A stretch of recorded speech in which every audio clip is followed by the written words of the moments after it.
What up, what up? AndStilltv in the building, coming back at you with another one. So check it out. We just saw Errol Spence Jr. handle his business this past weekend against Danny Swift Garcia. So the question is, what's next for Errol?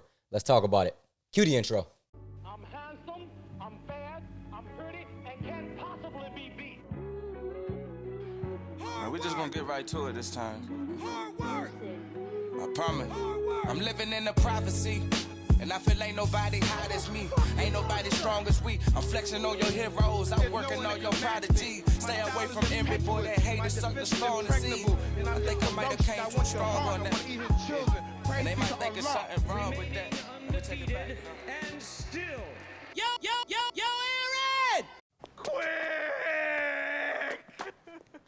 All right, welcome back, YouTube. We're going to get into what's next for Errol Spence after his big win over Danny Garcia.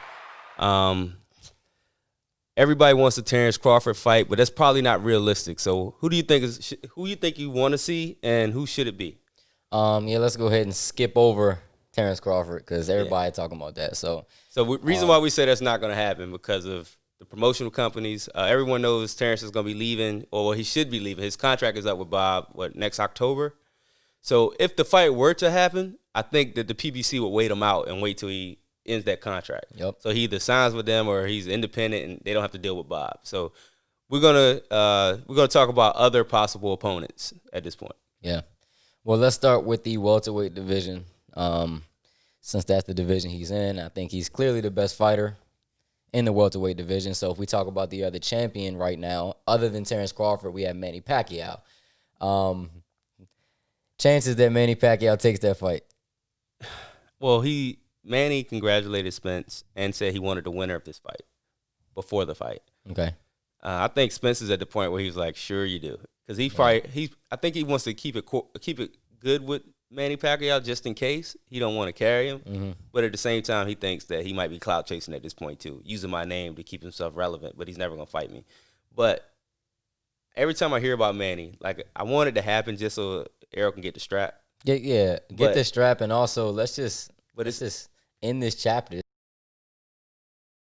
It's simple as that. I think Manny wants to go on his exhibition run. Yeah. So he may as well go ahead and take the fight, make one last big payday, and then he can go fight UFC guys. Yeah, which if that's what you want to do, cool, but don't hold that strap. Like if you got the strap, you gotta make it shake. Every time I think about the Manny fight, I just get so upset with Keith Thurman. Like, bruh, you lost the belt, trying to take an easy fight and lost it. And not to digress, but you had no business losing that. Yeah, no business. You had the size. You had no business losing that. You came in there fighting crazy. But if he didn't lose that fight, then we would be seeing Spence Thurman much hopefully sooner. Yeah. But Keith Thurman was he was a duck artist. The duck artist.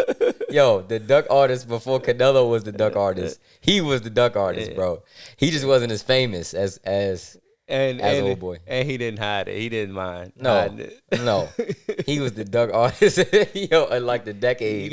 You gotta do more work, baby. Yeah, you know what I'm saying? This man ready to try to push it back to 2025 or something. He kept pushing it back every year. But he's changed his tune. He's been calling out Errol. He got no choice. Crawford. Yeah, so now he's chasing. So Errol said he's not gonna fight him because he never gave him his shot. I don't blame him. I don't blame him, but as a fan at this point, and I've already seen him beat Porter. I've already seen him beat Garcia. We already said what we feel about Pacquiao. I'm like, at this point, I'd rather see Thurman. And I think that'll look good on his resume. When we look back 20 years from now and we see, absolutely. That'll look great, right? That'll look great. So, but I don't know, like, Thurman came off that long layoff. Then he lost to Pacquiao, someone we thought he should beat. At this point, I kind of want to see Thurman fight Ugas. And then the winner gets Errol. Yeah, I was about to mention Ugas. I think that's the other name that's right out of that four-horse race between you got Thurman, Porter, Garcia, actually Pacquiao, and Spence, right? So that's the name that's kind of right out of there on the PBC side anyway. Yeah. And I think that he needs to be thrown in the mix because he gave Porter all he can handle. Yeah. And Porter gives everybody all they can handle. So throw him in the mix, like you said. Let Keith Thurman bounce back against him, build his confidence up. If he doesn't win, the other guy's confidence is up. And it'll be better to fight him coming off a win than coming off a loss. Exactly. And always. And a long layoff. Always, so yeah. if he were to get back in there and beat Ugas, that'll build a fight up. Real quick, and this is another video, but Thurman versus Ugas, who you got in that? Like real quick, like, who you like?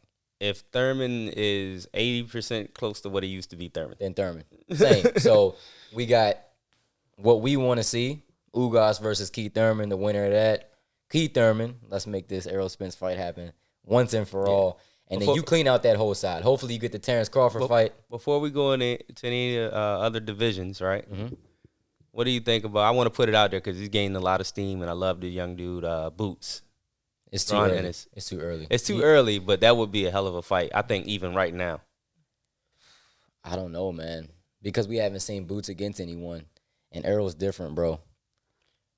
I think Errol's getting. I was about to say something. I don't want to get the Bud fans upset. We haven't seen Terrence against anyone. We haven't. We haven't. We're still calling. No, it but out. I'm not. Yeah, but he's older. Yeah, true. He's All older, bro. Like, you know what I'm saying? And he's, listen. Oh man, that's tough because it's obviously let's just say dream fight scenario: Jerron Boots Ennis versus Errol the Truth Spence.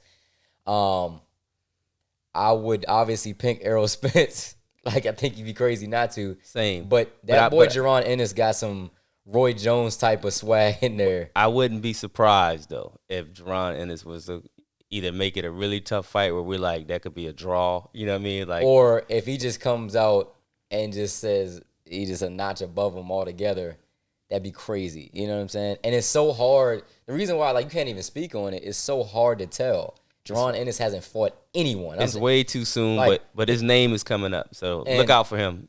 Definitely look out for him. And let me say this. There's levels to not fighting anyone. Because you have nobodies that are literally, like, they shouldn't even be pros nobodies. Yeah. Up to the Terrence Crawford type of nobodies that are like paper champion nobodies. Yeah. And everything in between. Jerron Ennis has fought guys that are more along the line. You barely even a pro. But what I like about him is he's calling out the top guys already. And that's a good his sign. skill set looks unmatched Yeah. in that division. And I'm not going to lie. So anyway. What other fights? So Errol has mentioned that he's going to have like 2 or 3 more fights and he's going to move up to 154. Yeah. Who would you like to see him with in 154? And I think he said he wouldn't fight Jermell because they have the same trainer. And they boys. Yeah, and they boys. But at the same time, I think fight. by the time Errol moves up, Jermell will move up to 160 Yeah. and Jamal will move up to 168 and Yeah. they'll just take over again. So Yeah, and I think that they're already about right there, those two. And we're going to make a separate video about them eventually. But I think the move up for Errol is inevitable, I think, with his frame. I'm surprised he's not up there already. If you look at Errol's first pro fights, he was big then. But with his dramatic change since the accident, it might have bought him more time at 147. Yeah, I mean, I think the way he looked this past weekend, I think it shows that he can stay down there if he wants to. I mean, it's not like he's not growing no more. He's, 30 years old. So he can stay down there if he wants to, but he has the type of frame to bang with those boys up at 154, no doubt about it. I will say this, though. He's going to have to change the way he fights at 154. You're not bullying a Jermell Charlo the way you've been bullying these guys at 147. So the wrinkles that you do have, if you go up, you're going to have to start showing them. You're not going to win off of sheer physical dominance anymore up there. Not with those boys. It's not happening. I feel like he hasn't been winning that way as much recently anyway. He's been boxing more. So, but as far as pushing guys back, that might not happen. Yeah. The reason he was so dominant over Garcia was because he pushed him back the whole time. Again, when he stood flat-footed, he was getting outboxed. Yeah. So he's gonna and I don't think that necessarily Danny Garcia's a better boxer. I just think Errol Spence's game plan was to push him back. So when they did stand still, he was kind of out of his element a little bit because he's like, I just want to push you back. Yeah, you could tell like he was just so adamant. He was back up, run around like let's start over, reset. And let's start over. Yeah, let's so reset. he would have to change his mindset a little bit and be a little more slick, move his head some more. When guys start punching real hard, even blocking your own gloves hitting your face hurts. Yeah. You know what I'm saying? So when you got a guy like J-Rock, like you in there blocking all the J-Rock's punches off of your gloves hitting your face, that's not good. That's not good. And don't get it twisted. You think he'll carry his power up with him? I do. Yeah. Okay. I actually think he would hit harder at 154. So, okay. I'm not excited about any particular matchup at 154 because I guess I'm not big on any of the guys now. But that imagine, Jermell, but without, not about the names, but let's just think pure boxing for a second. Errol Spence versus Rosario. Errol Spence, that's some those. That's pure some, boxing, Errol Spence versus Harrison. Errol Spence versus J Rock. Errol Spence versus Tony Harrison. Errol Spence. Yeah. All of those fights, though, that's very interesting. Yeah. From a names perspective, no, Jermell Charlo would be the guy, but just from a pure boxing, pure action perspective, nah, it's loaded. It's loaded up there. So what I've been hearing a lot, man, and I'm kind of disappointed, is that they're trying to start promoting Canelo versus Spence. Canelo is campaigning at, looks like he's settling in at 168, right? Errol's at 147. You've been ducking Big Charlo for how many years? Yeah. I don't want them to hype this fight up to where Spence takes this, right? And not only is he giving Canelo an opportunity to continue duck Charlo, but he's also putting himself in a very dangerous situation and a chance to get his first L, and kind of like a Kell Brook moving up to fight Triple G type thing. You know what I mean? It's like you don't need to chase $1. You're getting money anyway. So why chase Canelo? It's so many guys you can fight. Make Canelo fight the guys that he needs to fight. I Quit agree. ducking. I'm not against that fight, but I'm against it right now. I think in order for that fight to happen, they both got to beat who they supposed to beat. Canelo has a fight. He got to win. Caleb Smith, right? We're talking 3 divisions, though. I got you, but I don't want to see it. Fight the Canelo, fight Benavidez, fight Charlo, fight Plant, fight people we want to see that's your weight. Definitely. But you got to understand, those guys are going to fight each other at some point, too. Some of those guys are going to fall back, right? All of that kind of stuff like happens. this. What I'm saying is right now, I'm with you. 5 years down the line, 4 or 5 years down, you don't know. You just don't know what those guys are going to be. By that time, Spencer's 35. Yeah, but we be seeing that. We be seeing that. Like, at that point, I wouldn't care. Like, honestly, just Canelo, I don't want to hear nothing about your fight until you fight Charlo, Benavidez, or Plant. Unless you're going to fight Better Biev, and I know you're not doing that. Yeah. Ain't about that. Actually. Exactly. You're going to run up to 175. Yeah. No, both guys. And look, you're going to start hearing that, especially if Errol moves up, has a little bit of success, which he will, because he's not going to fight no Charlo his first fight up there. So you're going to start hearing the rumblings about Errol Spence versus Canelo Alvarez, as soon as Errol moves up and, starts to have success, which he will. But to be honest, man, the whole Canelo Alvarez thing, I'm just so done with it. I don't want to talk about him anymore. So the realistic matchups we have is Errol versus, Thurman, Ugas, you got Porter, and you got Manny Pacquiao. Porter, and Manny Pacquiao. Errol Spence isn't going to do too many showcase fights.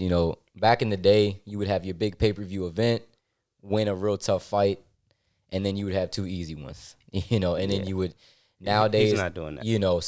Since the whole Floyd era, everybody's looking at maximizing their time, making the most money they can in the shortest amount of time. So you get that 1 or 2 fights a year. He called Danny a tune-up. Yeah. Like, when they were taking it, he was like, that was my tune-up. That was disrespectful as hell. Yeah. That was disrespectful as hell. I laughed so hard when you said that. Damn. But so Porter is his number 1 contender for the belt. But he hasn't been made the mandatory. Yeah. But Porter's also number 1 for Crawford. So that's the fight that I want to see for Crawford next. Porter.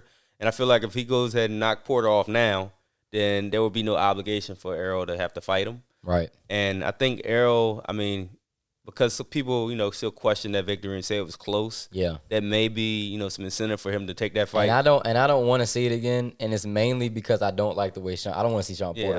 I want to only against Crawford. I want to see Sean Porter. I want to see him that ugly style against somebody that's never seen it before. Against Terrence Crawford. Exactly. I don't want to see it against Spence because it's going to look exactly the same. Now, I think it is. When you fight Porter the first time, that's his best chance. I think if you fight him again, you should beat him more convincingly. Because you're ready for all that shit. Like, here we go. Yeah, you're ready for all that shit. And I do think that Errol, I would like to see him put a little bit of that muscle back on to fight Porter, because if Porter can out physical you, then that's a bad thing for you. So I'm gonna say that I want to see him put the muscle back on to fight anybody at this point, because I want to get back to seeing the knockouts. Yeah, if he can keep that foot speed with a little bit more muscle. Like, I really think they need to just focus on the science of all this real quick. And I feel like he moved his head really well against Danny too. It might be because Danny's just slow. I don't think he moved his head well at all. I think he blocked everything. He blocked a lot, but he rolled with a lot. Like He rolled with a lot, but that was mainly with his feet. He was mainly stepping back, and he was kind of moving his head away. But as far as like slipping and you know, rolling his head, you know, under hooks, he wasn't doing a whole lot of that. Most of the stuff that Danny was missing, it was because they were bouncing off of his gloves or he was just stepping out the way. Yeah. So. All right. So let's make a prediction. Who do you think is gonna be next? I'm gonna go Ugas. Ugas? Yeah, I'm gonna go Ugas next. Because I don't think he's gonna take a long time to get back in there. I'm gonna go out on a limb here and say that Manny's gonna take the fight for the money. The payday is gonna be huge. Yeah, I like that.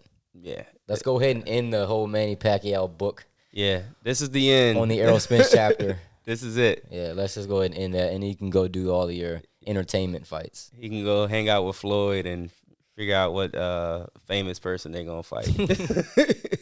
Y'all can do that shit. But yeah, man. So all right. I got Ugas, you got Pacquiao next, but we'll see, man. We just can't wait to see my man back in the ring. So exactly, we ain't rushing you, champ. Just hey, whenever you announce it, we not rushing you, but we here to pay that $75 again. We kind of are rushing you a little bit. All right, man. Thank y'all for tuning in. And still remaining undefeated, proving he is one of the elite champions of the sport today, and still